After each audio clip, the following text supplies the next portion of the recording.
Some of our favorite experts and friends. Retired National Guard Major General and member of the National Security Leaders for America, Randy Manor, is here with me at the table for the hour. Chief political columnist, host of the In Politic podcast for Puck, MSNBC National Affairs Analyst John Heilmann's here, and Princeton University professor, MSNBC political analyst Eddie Glaude's here. Let's start in history in case events intervene, as they often do while we're on the air. What does this moment feel like? I've been trying to find the language, to be honest with you. It feels as if Trump's ambition is now in full view, that the scene has been set. The barbarians are rattling at the gates. The feckless Democrats refuse to defend the country. And the warriors will now sweep in. And the question is, will we play our parts? So it feels as if the ugly underbelly of the country, right, is in full view in some ways, yeah. It feels predictable because like we should have predicted we'd be here. Because it was predicted. I mean, you know, in January, February, I was not alone, but I said, you know, look, there's going to be civil protests in the country over Trump at some point. We haven't seen them yet. Unlike in Trump 1.0, we got them right away with the Women's March. And on the basis, and then the Muslim ban, the Muslim ban, but the Muslim ban, but really, I mean, the huge women's marches were the first, you know, right out of the gate. And I thought, well, there will be mass protests at some point. This is not one, by the way, but there will be. And the question at that point was, are you counting on option A? Donald Trump will say people have a First Amendment right to do this and will be restrained, or option B, there will be some kind of overreaction, some kind of deployment of military force, something like what we're seeing right now. As it happens, this is not a giant peaceful protest. It was a small time, tiny thing on Friday that the LA Police Department had well in hand, which then Donald Trump, being the arsonist that he is, decided to go in and say, oh, there's some small kindling over there. Let me pour some gasoline on that and see what kind of flames I can make. Presidential pyromaniac. He just, that's his deal.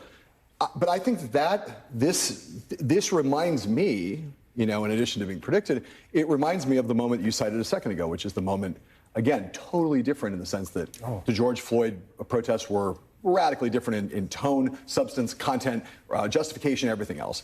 But Donald Trump at that time, in both Wisconsin and Minnesota and in Oregon and Seattle, he kept talking about. And D.C. And D.C. Well, first in those places, the D.C. one came a little bit after, but he was frustrated, that he was not able to deploy. He wanted to deploy troops. He wanted to deploy the National Guard. He, I think, may in a couple of those places made a little bit of a federal feint towards them. He said that famous thing where he cited when the looting starts, the shooting starts. Right. And then the thing happened in Washington where not only in Mike Bender's book, but other places, he said he wanted to shoot. Why couldn't we just shoot some of these protesters in the leg? And if it wasn't for Mark Esper, crucially, and Mark Milley, no doubt he would have done that. He was totally on his mind. And today he brought it up, not the shooting in the leg, but I should have gone into Minneapolis, he said today in his press availability. He's still thinking about that. And so given an opportunity, provoking an opportunity, now taking the opportunity, I just feel as though it's very redolent and reminiscent of that period. And the big difference, of course, as we pointed out a million times, there is no Mark Esper now. Right. There is no Mark Milley now. Yeah. What there is Pete Hegseth. There's a bidding war among Trump's advisors to be more reflexively loyal to Trump, to do what they think he's going to want. So they're all running around rather than saying, hey, the Constitution, posse comitatus. Can you imagine the words posse comitatus coming out of Hegseth's mouth? No. But, there's no restraints. There's no brakes. They're greasing the skids towards this conflict rather than pulling on the brakes. And I think it's scary. So with the table set, General, where does that leave the military? I think there's two important things that we've got to remember. It doesn't matter whether you are on the left, on the right, or the center. There's two key issues at stake here. One is the freedom of speech, which is being impeded and it's being stomped on right now. And everyone across the country, no matter what your party, has to understand that. The second one is, it's kind of interesting why this particular federal government is actually stomping all over states' rights whenever they espouse that local authorities should have the ability to take care of their citizens as they see best. So I think those are the two big takeaways for every single American, let alone the implications for our readiness and for the young men and women who are literally going to be side by side across a picket line, should we say, from their neighbors that they know, that perhaps they even came from those very areas. So this is a very, very dangerous and contentious situation. It is totally an inappropriate use of the National Guard, particularly where the governor asked for no help. That's something that just, from my position as the acting vice chief of the National Guard Bureau under President Obama, we would never have imagined ever doing this in this situation to impede free speech, to impede what, quite frankly, for the majority of the people, has been peaceful demonstrations. Is it illegal? Is it an illegal order that, I mean, Trump has also mobilized 700 active duty Marines. Is that an illegal order? So, no, these are not illegal orders to the best of my knowledge. I've seen the one for the National Guard. I've not yet seen the one for the Marines, although I've read about it online. These are not illegal. The question is, are they appropriate? That's what we're talking about. And as we can even take this one step further, DHS requested 20,000 National Guardsmen. It just shocks me that Congress is not stepping in and saying, let's see, 20,000 Guardsmen. That's good. The cost for that on an annual basis, I realize they're not being asked for it annually yet, is somewhere between $2 billion to $3 billion. It's how this is going to happen is the Secretary of Defense is going to take the money from other programs already within the National Guard Bureau or from the Army predominantly, and they're going to fund these particular exercises. Unfortunately, that means readiness will drop. That means that you're going to have guardsmen potentially in other states that will not be able to attend drill by the end of the fiscal year and or annual training, which means that a lot of guardsmen that literally rely on their weekend warrior citizen soldier pay, they won't have that income for many guardsmen because the money is not there. Congress has got to step up and insist that they have the authority to fund these kind of operations. So, General, if there are legal orders, what is in the system to protect the military from being called up like this, to being mobilized on the streets of American cities, as you said, to maybe end up face-to-face against a family member or a member of their own community? Is it norms? Is it Congress? Is it the presumption that a commander-in-chief wouldn't do that to his own? I mean, what is it? What is the safeguard in the system that has gone away? So, number one is that the law as it exists right now is somewhat ambiguous, which means, quite frankly, in this particular case, the president is giving a legal order. That's why the Adjutant General of California must follow that order from the president through the Secretary of Defense to mobilize those 2,000 people to be able to place them under the federal control, not state control. Once they leave the state in terms of authority, I mean, they'll still be there physically, but they will no longer be responsible to the Adjutant General or to the governor. So we have to step back a second and say, these are legal. It's not what the average leader ever does and has not done for 60 years. So we're again in uncharted waters, and it's very, very nebulous, and it's also, quite frankly, it's what's most appropriate compared to the messaging that he's trying to give, which is actually one of escalation, not one of de-escalation. So it's a lawful order to deploy active duty Marines in the state of California, have them under the command of the federal government and no state official. Is there any act that would be illegal, or do they have free reign once they're there and deployed and under the direction of federal authorities? Because of posse comitatus, they are not allowed to engage in law enforcement activities. They can engage in force protection, meaning to protect the force. They can be involved in transportation, in other logistics functions. They can be involved in communications. They can be involved behind the scenes, absolutely. But they cannot actually arrest or detain. That's not permitted. Only in a state capacity where the governor authorizes the National Guard to have that authority. That's the only condition. So right now, under federal law, those National Guard troops are not allowed to arrest or detain, but they do have other legitimate missions that would be legal under the law at this time. What are you hearing from folks inside the military about how they feel about this? There's a lot of intrepidation because this is not what we signed up for. This is not the idea of facing our fellow Americans on the streets when there is not the need, when law enforcement is adequate and is there. Not only are there enough law enforcement people in California, there's over 1 million trained and badged law enforcement officers in our country that the governor could choose to call his or her fellow governors to request assistance. So I will tell you, I speak to dozens of people that are in the Guard and on active duty, and there is a lot of uncertainty and concern that this is not what they signed up for. So, John, importantly, it is at this point not illegal, but it is not what they signed up for. They are now in a state where their actions are being directed by the federal government. The state of California is suing.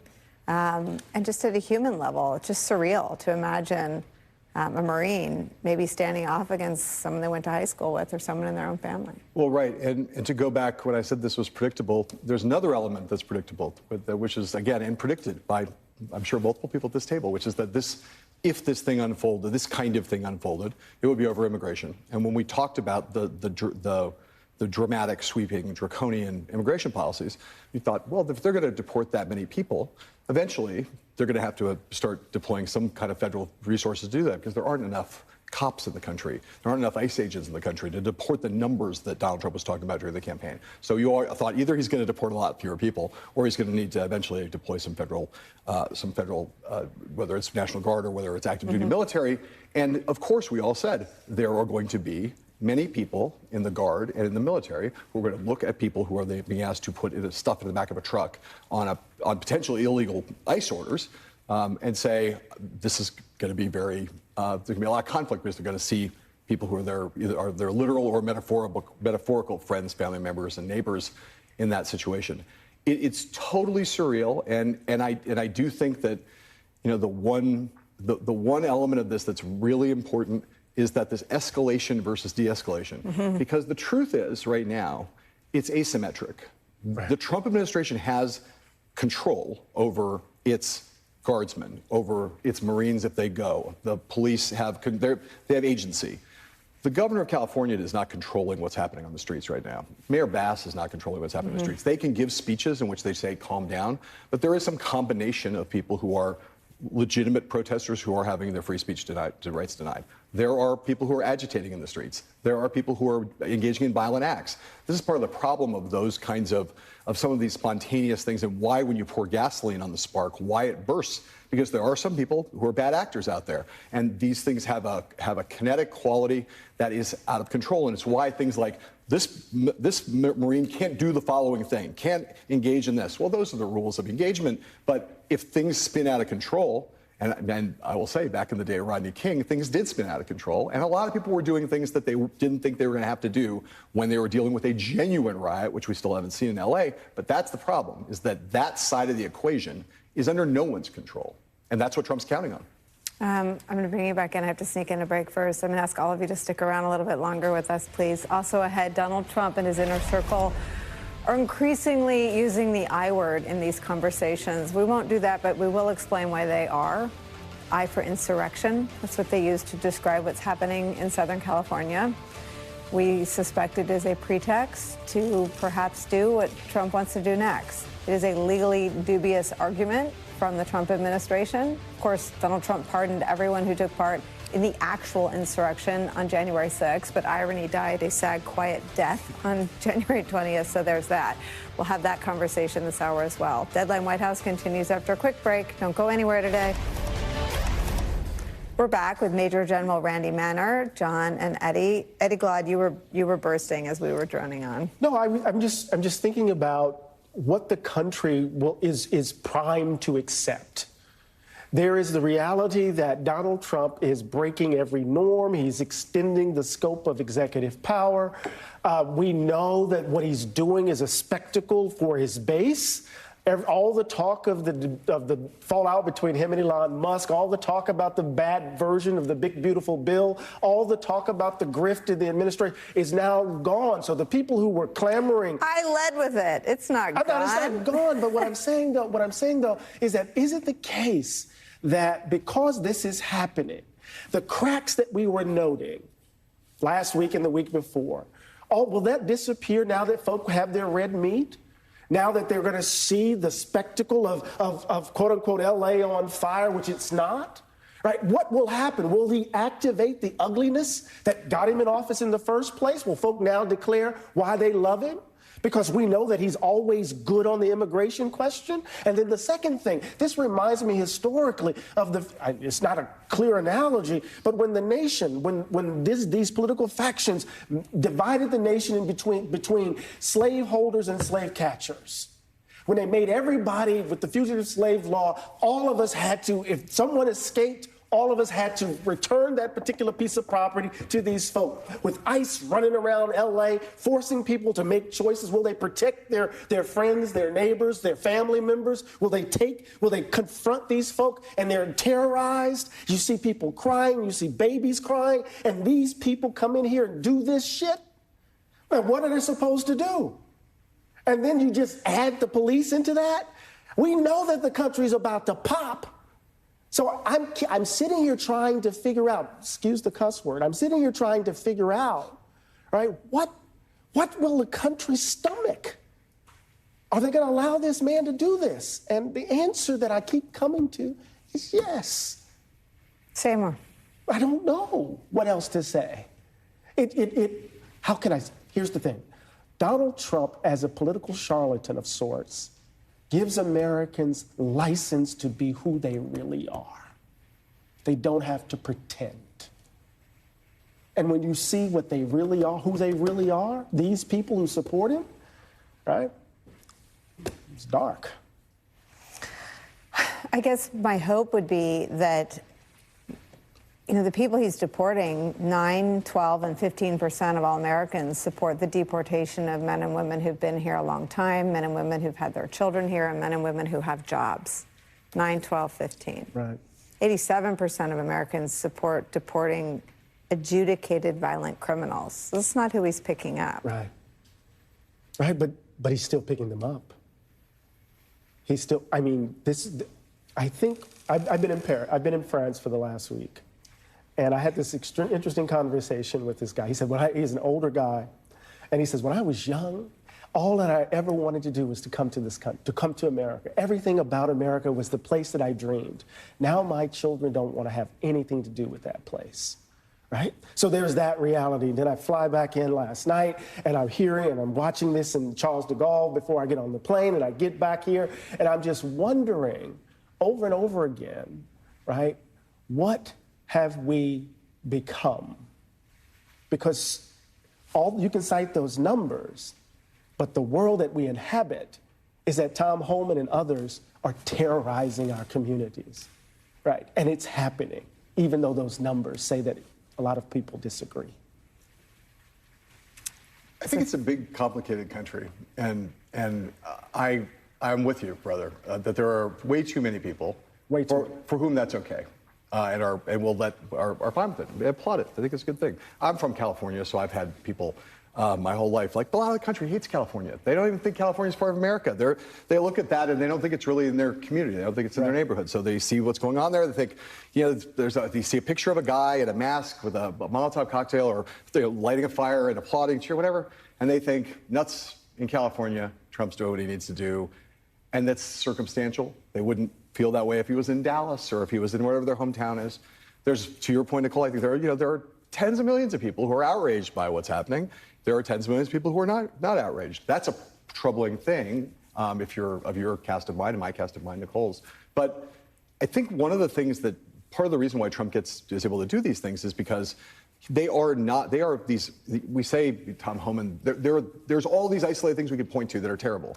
But for a lot of people, they are very distant, and they are like a television show. They are a thing that happens in some other community, to some other family, in some other place that feels foreign to them, especially in a very divided country where a lot of red America, you know, really not just California, but New York, the places where we're sitting right now, they don't really think that we're part of the same country. And in a closely divided country, there's also the people who do find it appalling and don't know what to do about it. I mean, what would the council be if you said, well, they're going to allow him to do this? I totally get the impulse. But for all your liberal friends out there who would like to know, what would you like me to do, Professor Glaude, right now, to stop what's happening in LA? That would be effective, that I would be able to do today. What would I like? I'm not trying to be. I'm not being. I'm not being condescending. I'm saying literally. I think a lot of people feel powerless in this moment too. So it's not that they don't want to stop it, but they just don't know. They don't feel like they have agency. But when did it become that only liberals have to save the country from being heinous? I mean, like that's the ding, ding, ding. That's the problem. So all the Republicans are for dehumanizing anyone, maybe or maybe not in the country illegally. I mean, ding, ding, ding. That's where we are. I think there are a lot of people who are not, I didn't mean to say only liberals can save the country. I just mean there are people who object to this from whatever place they are. I think we have a polity in the country that feels highly powerless and as if this is all a show they're watching and that they don't have agency other than the ballot box. And so for a lot of people, they would say, I would love to stop this. Give me something a paper to sign, give me a button to push, I'll vote to stop this. But I don't know how to do that until we get to the midterm elections. That's the mechanism we have for this. I'm not saying that's a satisfying answer, but I think to say that we, all of America, is endorsing this in some way because no one's stopping Donald Trump is, to me at least, painting with a slightly too broad a brush, because there are a lot of people that we all know who are horrified by this, but either feel powerless or feel like it's far away, or for whatever reason have bigger problems on their plate at home because of their kids and their spouses and their job and they're out of work. And there's a lot of things that are going on with people where they look at this and go, "That's bad, man, but I have other things to deal with that are closer to home." I'm not excusing it. I'm just saying that's how a lot of people think about it. Selfishness and greed stand alongside health. So you're self-interested, right? Sentimentality is oftentimes the mask for cruelty. Oh, I feel for you. My wet eyes, I cry, but I don't do nothing. I don't do anything. I don't do anything. And communities have to bear the burden of this. So what can we do? We can actually say no. And what does that look like? In its details, right? It could be all of the elected officials getting on the ground in California, in Los Angeles right now. It could be fundamental challenges on the part of the Democratic Party to this mess. Instead of kind of doing all the things that they're doing, it doesn't seem like it has any impact other than let's bide our time until the midterms. In the meantime, families are being broken apart. The country is being torn apart, right? So I hear you. I got my own life to live. I got to go to work. I got to take care of my kids. But look at this. He's deploying the freaking National Guard. He's Marines. When that happened in the past, it was actually to protect liberty. What is this for? Right? So you're going to go about your life as the country's falling apart around you? You're on this damn ship too, it seems to me. I don't disagree. I don't disagree. Man, you're describing the world as it should be, and I'm trying to tell you about how I think the world is. And when you meet a lot of people out there, and you can. This goes to my point. I agree with you, but again, you know, there are a lot of people who are struggling in their own ways. Yes. I mean, I don't mean in a selfish way. I mean, are struggling in their own ways, and you know, they're, like I say, they don't understand what the agency is for them to affect the thing that you're talking about. The critique you made of political leadership is, I think, is more easily comprehended in the sense that it is true that the Democratic caucus could meet tomorrow and decide to take some kind of dramatic action of that kind. I think that's a thing that is that's what leadership. But can I just say that the Democrats lost the election, but the Republicans didn't win because of this. Right. They ran on deporting adjudicated criminals. That's what has 87. So I guess what I was trying to say is the country doesn't work if one of the two parties is the only one that treats other humans like humans. Right. You can't have the other party all co-signed onto the dehumanization of people. And they're not even, I mean, these are people that may or may not be here legally. They changed the status for a whole bunch of people already here. They created the pool that then they proceeded to target. So Yes, I always think the Democrats Right. could do more. They have the facts on their side, and they have public support on their side. That was my only point with the polling. Yeah. But it is clear that the country doesn't work. It's clear that the military can't be protected from a potential debacle. Yeah. If only one of the two parties cares about human beings, if only one of the two parties cares about the safety of the men and women in the military, it doesn't work. I agree. You're describing our circumstances on a lot of different issues right now, Well, that's Nicole. true. A totally dysfunctional Republican Party is bad for America. Bad for America, bad for the military. Major General Randy Manor, I will spare you from having to jump into it. It's become a family debate here, unless you'd like to get a last word. Well, I tell you what, I think it's very important that we all remember that we are all Americans. And in asking that question about what can we do, there's really three things I think we should do. One is volunteer in your community, whether it's in your church or your community, for the causes that you believe in. Take action locally. That's number one. Number two, please, please, please write and call your elected officials and express your dissatisfaction with what is going on. Doesn't matter what party they are, just express it. And I think number three is contribute to organizations that you believe in to help foster something that is going to make a difference that you believe in. I think those three simple things are going to make each American feel that they're helping their fellow brothers and sisters, fellow Americans, in a better way. So I would encourage all of us to remember, the bottom line is we are all Americans. We are in this together, and we've got to figure this out together. Next time you have to come sit at the table with us. Will do. Major General Randy Manor, thank you. John and Eddie, stick around. We'll pick this up on the other side.